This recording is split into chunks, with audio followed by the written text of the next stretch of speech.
역대상 23장 1절로 6절의 말씀 함께 봉독하도록 하겠습니다. 한 목소리로 읽겠습니다. 다윗이 나이가 많아 늙음에 아들 솔로몬을 이스라엘 왕으로 삼고 이스라엘 모든 방백과 제사장과 레위 사람을 모았더라. 레위 사람은 30세 이상으로 계수하니 모든 남자의 수가 38,000명인데 그 중에 24,000명은 여호와의 성전의 일을 보살피는 자요 6,000명은 관원과 재판관이요 4,000명은 문지기요 4,000명은 그가 여호와께 찬송을 드리기 위하여 만든 악기로 찬송하는 자들이라. 다윗이 레위의 아들들을 게르손과 그핫과 무라리에 따라 각 반으로 나누었더라. 아멘. 우리 역대상의 말씀을 계속해서 우리 함께 따라서 말씀을 보고 있습니다. 1절에 보면은 다윗이 이제 나이가 많아라고 설명하고 있습니다. 이제 다윗이 노년에 접어들었습니다. 그리고 그 노년에 접어든 다윗이 이제 그의 왕위를 계승해서 그의 아들 솔로몬에게 이스라엘 왕위를 주었습니다. 솔로몬을 왕으로 세웠습니다. 이제 쇠락한 자신의 시대를 이제 할 때가 왔고 이제 새로운 시대를 위해서 바톤을 넘겨줄 때가 되었다라고 하는 것을 다윗은 이제 알게 되었습니다. 그래서 다윗이 이제 말년에 새로운 시대에 걸맞는 국가 체제를 이제 마련하게 됩니다. 가장 중요한 변화와 준비가 무엇이고 어떻게 해야 되는지를 이제 다윗이 가늠하게 됩니다. 그래서 이스라엘의 모든 방백과 제사장과 레위 사람들을 한데 모았던 것입니다. 다윗 자신이 처음에 자신이 왕이 되었을 때 가장 먼저 자신의 다윗 왕조의 새로운 시작을 열면서 가장 먼저 수행했던 국가적인 사업이 무엇인지 우리 다 기억하실 거라고 생각을 합니다. 역대상 13장에 그것이 기록이 되어 있는데요.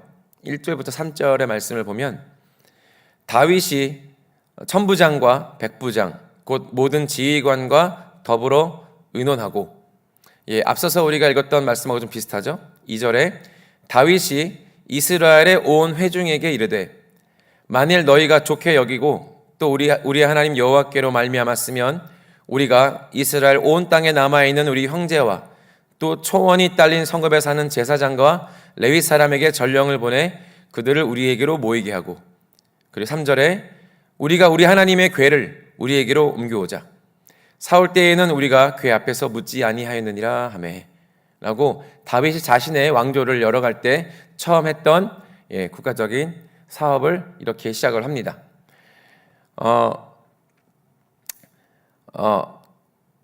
이스라엘의 모든 지휘관들 그리고 종교 지도자들을 모아서 이제 하나님의 언약궤를 가져오자라고 의논하고 실질적으로 그것을 가져오는 사업을 하게 됩니다. 이 당시에 하나님의 언약궤가 어디에 있었냐면 기럇 여아림이라고 하는 곳에 있었습니다. 아비나답의 집에 방치가 되어 있었습니다. 안치가 아니라 방치가 되어 있었어요. 다윗이 마음에 갈망하기를 자신이 왕위가 되었을 때 가장 먼저 하고 싶었던 일, 다윗 왕조 자신이 왕이 되었을 때 자신의 그 어떤 통치의 가장 우선시되는 기준이 무엇이냐, 원칙이 무엇이냐를 이제 다윗이 모든 이스라엘 백성들에게 보여주는 장면입니다.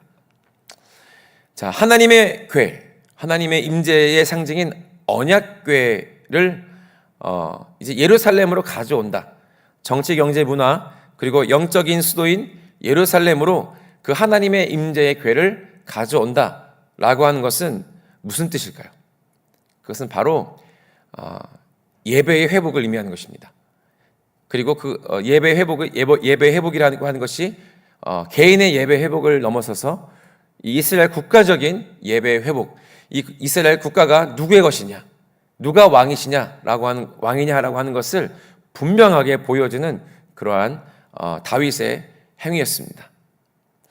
자, 다윗이 노년에 이제 솔로몬에게 자신의 왕위를 물려주면서 다시 한번 새로운 시대를 열어가는 이 시기에 동일한 작업을 하게 되는 것입니다.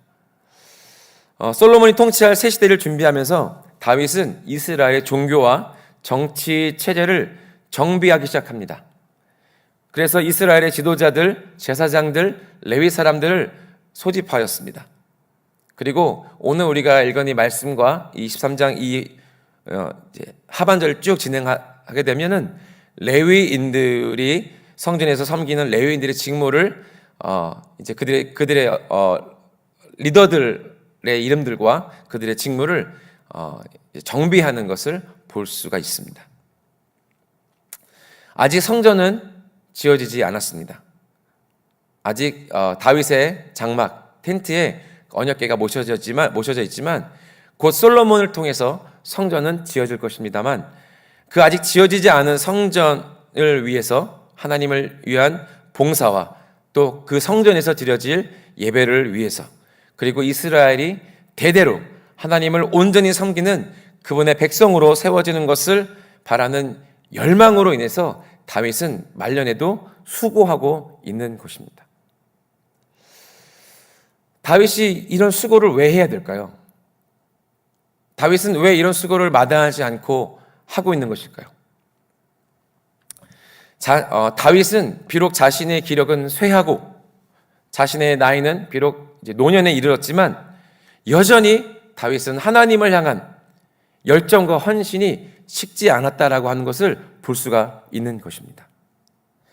자, 다윗이 어렸을 적에 양떼를 치던 자신의 아버지 이새의 양떼를 치던 그 목동 시절부터 사울에게 쫓기던 광야의 방랑의 시절들 그리고 이제 나라를 다스리기 시작하여서 왕의 자리에 있던 그 다윗 여전히 이제 그 통치의 말년에 또 솔로몬에게 왕위를 물려주는 그 순간에도 다윗은 하나님을 향한 한결같은 마음의 중심, 그의 성실함이 그의 마음 가운데 중심 가운데 있었다라고 하는 것을 보여주고 있는 것입니다. 이제 나이가 들어서 이제 그의 호흡이 다 이제 얼마 남지 않은 것을 알았습니다.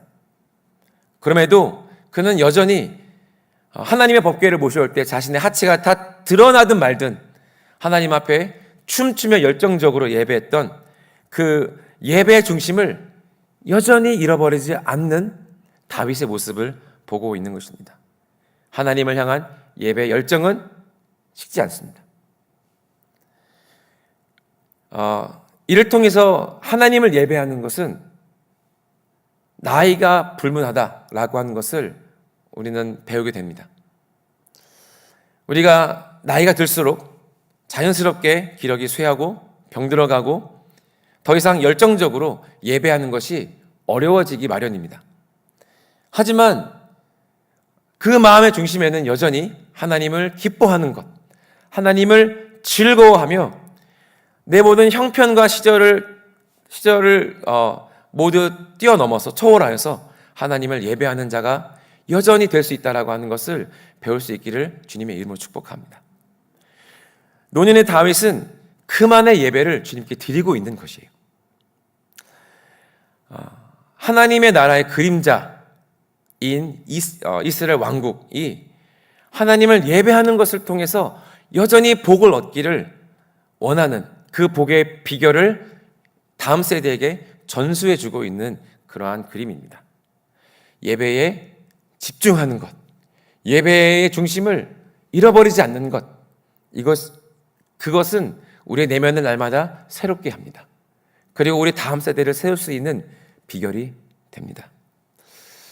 각 세대마다 하나님을 향한 예배의 모양이 다를 수는 있지만, 그러나 다윗이 보여주는 것처럼 그 세대와 또 그 문화와 또 자신의 형편에 따라서 하나님을 예배하는 것을 그 열기를, 그 열정을 식지 않게 하는 것, 이것이 또한 우리 자신이 되어야 되는 줄 믿습니다. 3절부터 본문을 보시면 이제 레위 사람들에 대해서 이제 기술되기 시작합니다.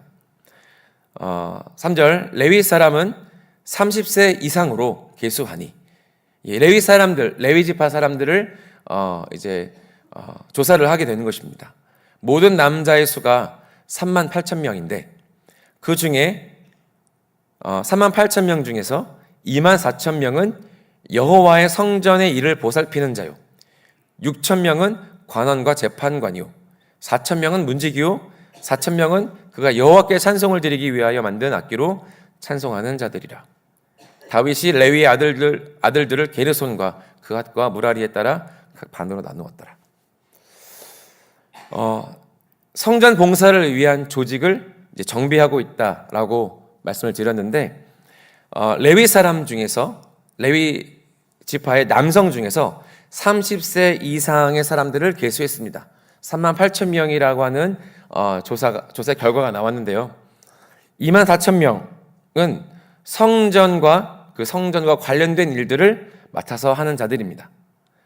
아마도 이제 성전을 지어야 되기 때문에 성전을 건축을 관리 감독하는 자들이 아마 대부분 여기에 투입되었을 겁니다.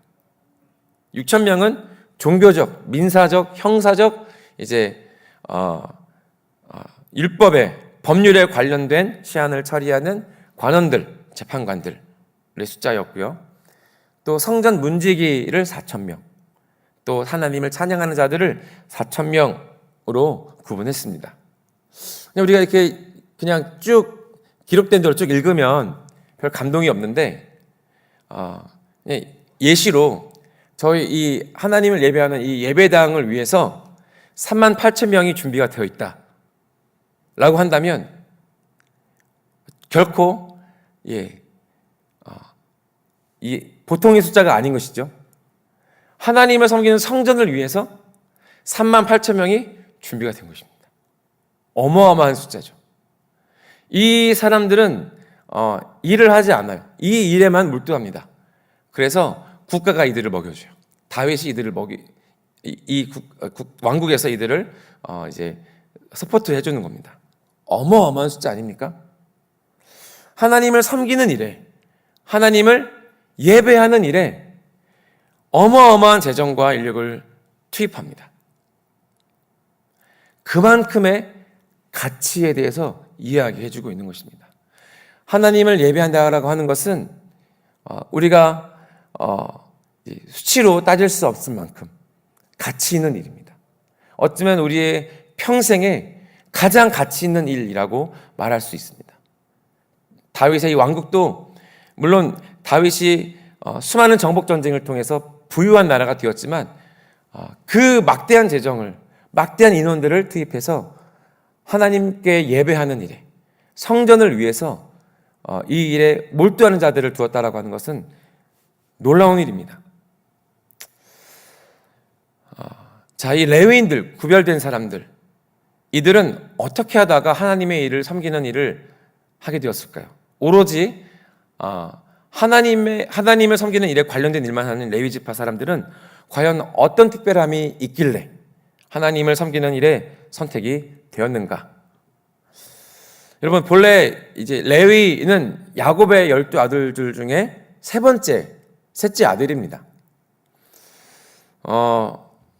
이 레위에게는 특별한 사건이 하나 있었는데, 레위의 누인 다말이 그 히위 족속 하몰의 아들 세겜에게 강간을 당하는 일이 일어납니다.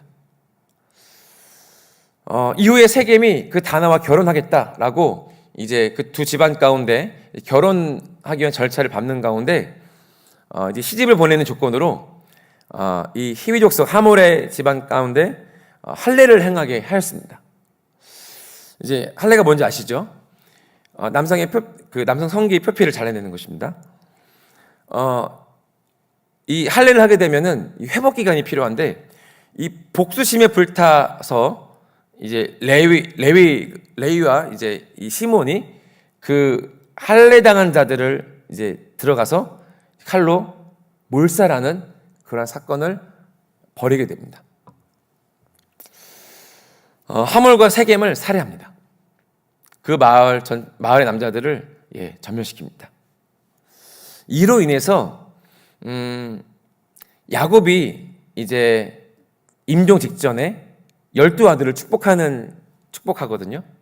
유언처럼 또 이 아들들을 위해서 축복하고 예언하는데, 레위에게 또 함께 이 그 사건에 동참했던 시몬에게 축복하는 것이 아니라 아버지 야곱이 저주합니다. 창세기 49장의 말씀을 보시면 그것이 나옵니다. 5절부터 보시면 이게 이제 아버지가 아들에게 하는 말이에요. 시몬과 레위는 형제요, 그들의 칼은 폭력의 도구로다. 내 혼아 그들의 모의에 상관하지 말지어다. 내 영광아 그들의 집회에 참여하지 말지어다. 그들이 그들의 분노대로 사람을 죽이고 그들의 혈기대로 소의 발목 힘줄을 끊었음이로다. 그 노여움이 혹독하니 저주를 받을 것이요, 분기가 맹렬하니 저주를 받을 것이라. 내가 그들을 야곱 중에서 나누며 이스라엘 중에서 트리로다. 이 아버지의 유언과도 같은 이 마지막 축복의 말을 들어대는 그 말이 축복이 아니라 저주인 거예요. 그만큼 야곱 안에도 레위가 벌였던 그 일들이 괘씸한 것이죠. 그래서 레위는 저주받은 아들이 되었습니다. 그런데 훗날 어떻게 하나님을 섬기는 족속이 되었을까요? 이스라엘 백성이 애굽에서 이집트에 종살이를 하다가 이제 450년 종살이를 하다가 모세로 인해서 이집트를 나옵니다. 약속의 땅을 향해서 광야 길을 걸어갑니다. 근데 이제 본격적으로 광야 생활을 시작하기 전에 하나님께서 그 모리아 산으로 백성들을 이끌고 가셔서 이스라엘 백성들과 언약을 맺는 사건이 있습니다. 그래서 모세에게 10계명을 주시고 이스라엘 백성들이 이제 약속의 땅으로 들어가서 어떤 법령 안에서, 하나님의 이 법 안에서 살아야 되는지 여러 가지 하나님의 법, 도덕 이런 것들을 가르쳐 주시거든요. 그때 산에 40일 동안 올라가 있는 모세를 기다리지 못하고 그 산 밑에서 백성들이 우상을 만듭니다.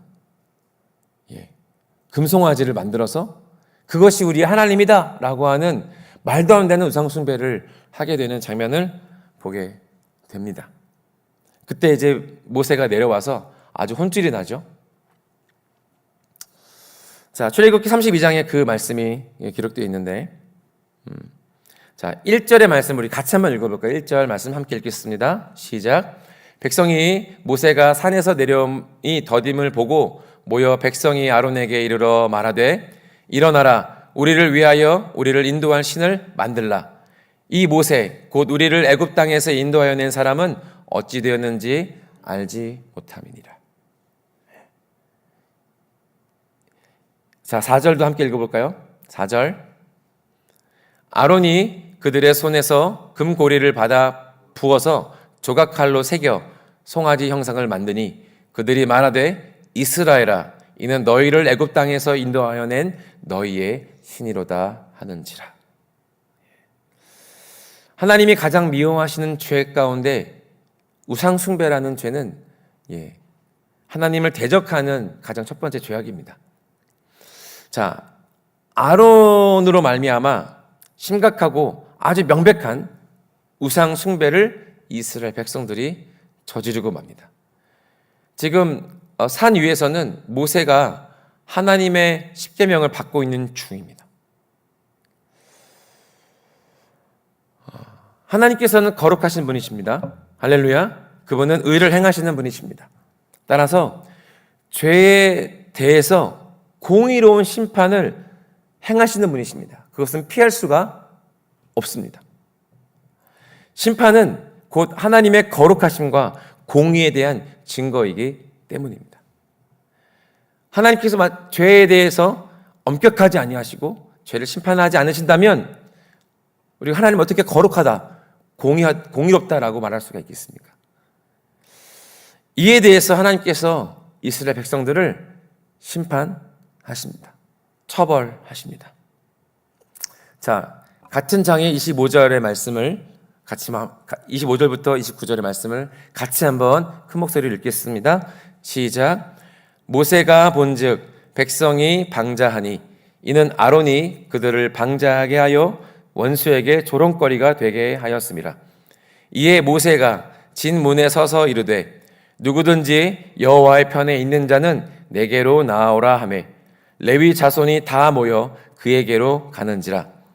모세가 그들에게 이르되 이스라엘의 하나님 여호와께서 이렇게 말씀하시기를 너희는 각각 허리에 칼을 차고 진 이 문에서 저 문까지 왕래하며 각 사람이 그 형제를 각 사람이 자기의 친구를 각 사람이 자기의 이웃을 죽이라 하셨느니라. 레위 자손이 모세의 말대로 행하매 이 날에 백성 중에 3,000명가량이 죽임을 당하니라.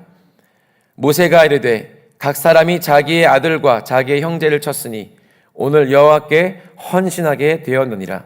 그가 오늘 너희에게 복을 내리시리라. 아멘. 하나님의 심판이 처벌이 내려질 때에 모세가 외칩니다. 누구든지 여호와의 편에 있는 자는 내게로 나오라 라고 백성 중에 콜링을 하는 장면을 우리는 읽었습니다. 그때 누가 나옵니까? 레위의 자손들, 레지파 사람들이 모세에게 나옵니다. 그리고 그 심각한 우상 숭배에 대한 하나님의 심판으로서 이 레위 자손들에게 칼을 주고 그 칼로 우상 숭배한 자들을 심판합니다.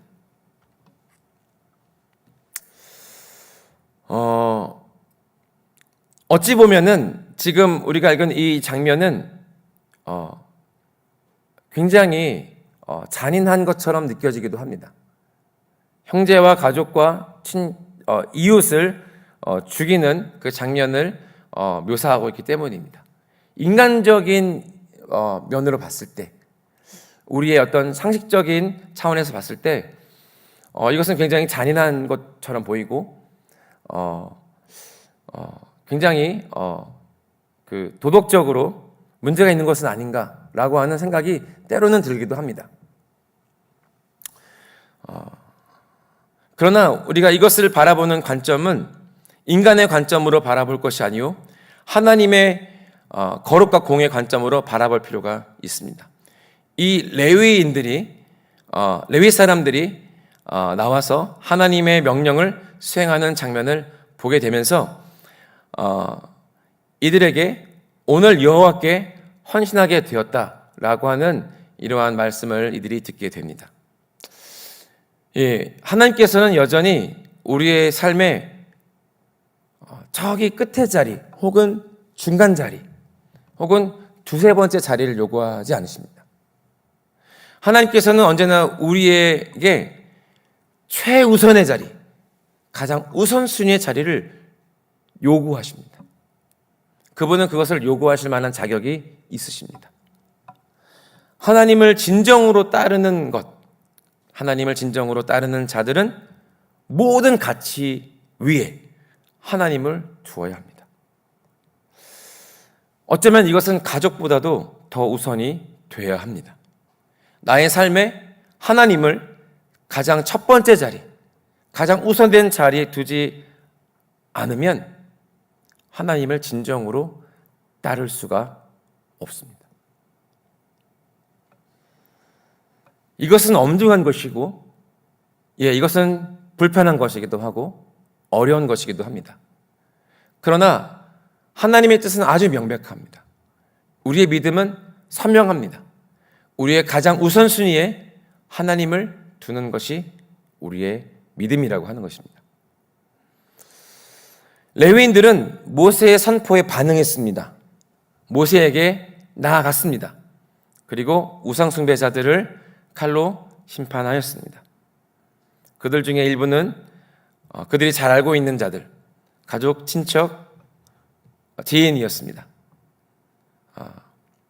심판할 수밖에 없는 경우도 있는 것입니다. 이 레위인들의 결단, 레위 지파 사람들의 결단으로 인해서 여호와의 편에 있는 자가 되기로 결정을 하게 된 것입니다. 자, 앞서서 야곱의 아들, 이들의 레위 지파의 조상인 레위가 어떠한 일을 행했고, 그리고 그의 복수심에 불타오르는 그 행위로 말미암아서 아버지 야곱에게 어떤 말을 들었는지, 축복을 듣지 못하고 저주를 들었다라고 하는 것을 우리는 보았습니다. 하지만 그 후대로 넘어왔을 때 하나님 앞에서 심각한 우상 숭배를 하던 이스라엘 백성들을 심판하는 자리에 아무도 나서지 않는, 그 누구도 하나님 편에 서지 않으려고 하는 그 자리에 레위 지파, 레위인들이 모세의 곁에 서서 하나님의 편에 서서 여호와의 편에 서서 하나님의 심판의 도구가 되었다라고 하는 것입니다.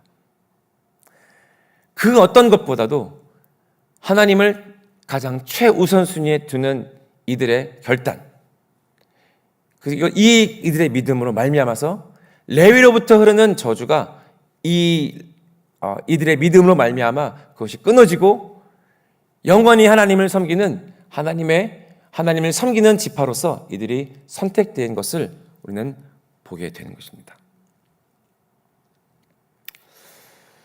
비록 그의 조상 레위는 그 칼로 인간적인 복수에 사로잡혀서 하나님의 저주를 받은 자가 되었지만 그의 후손들 가운데 레위 지파 사람들은 기꺼이 하나님 편에 서기로 결정하여서 칼로 의로운 심판을 행하게 됩니다. 하나님을 섬기는 자가 되기 위해서는 어쩌면 이러한 시험의 자리에 서게 됩니다.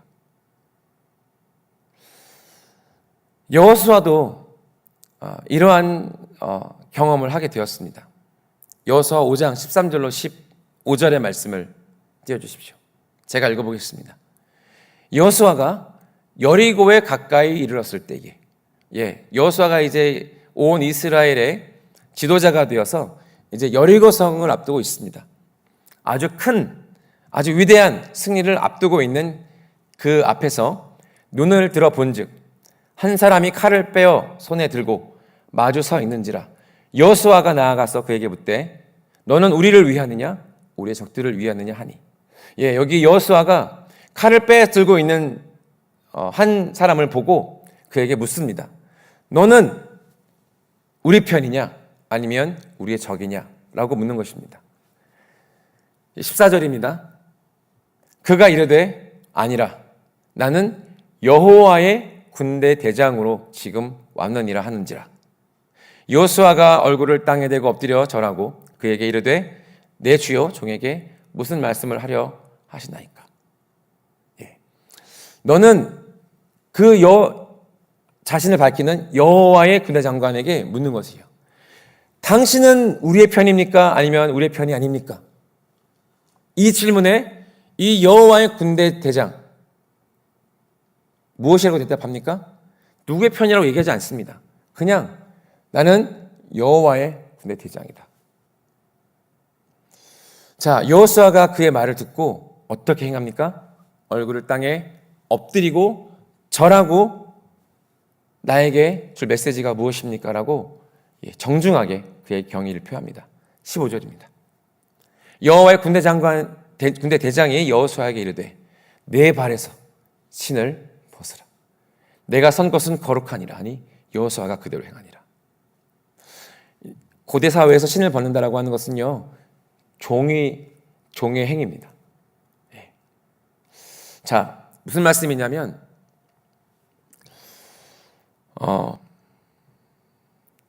여호수아가 묻습니다. 당신은 우리 편입니까? 그때 하나님의 사자는 그렇게 얘기하지 않습니다. 나는 하나님의 군대 대장이다. 우리는 하나님께서 나의 편이기를 원합니다. 하나님 나의 편이 되십니까? 할렐루야. 하나님 우리의 편이 되십니다. 그런데 그 질문과 그 대답보다 더 깊은 대답은, 더 현명한 대답은 하나님이 나의 편이신가? 라는 것을 가늠하는 것보다 내가 하나님 편에 서 있는가를 판단하는 것입니다. 믿음은 그것이 믿음입니다. 주님의 일을 행하려는 자에게는 반드시 이러한 테스트가 있습니다. 우리는 하나님이 나의 편이 주시기를 바라고 또 내가 원하는 대로 원하는 것을 이루어지기를 원합니다. 하나님은 우리가 하나님 편에 있는 자 되기를 원하시고 여호와의 편에 있는 자 되기를 원하십니다. 나의 일을 이루지 아니하고 주의 일을 이루게 하시는 대로 이끌어 가십니다. 마치 그 발에서 신을 벗어 하나님께서 주인 되심을 고백했던 여호수아처럼 말입니다. 그러한 헌신으로 나가기 위해서는 우리는 순종하는 자가 되어야 합니다. 하나님께서는 우리에게 순종을 요구하십니다.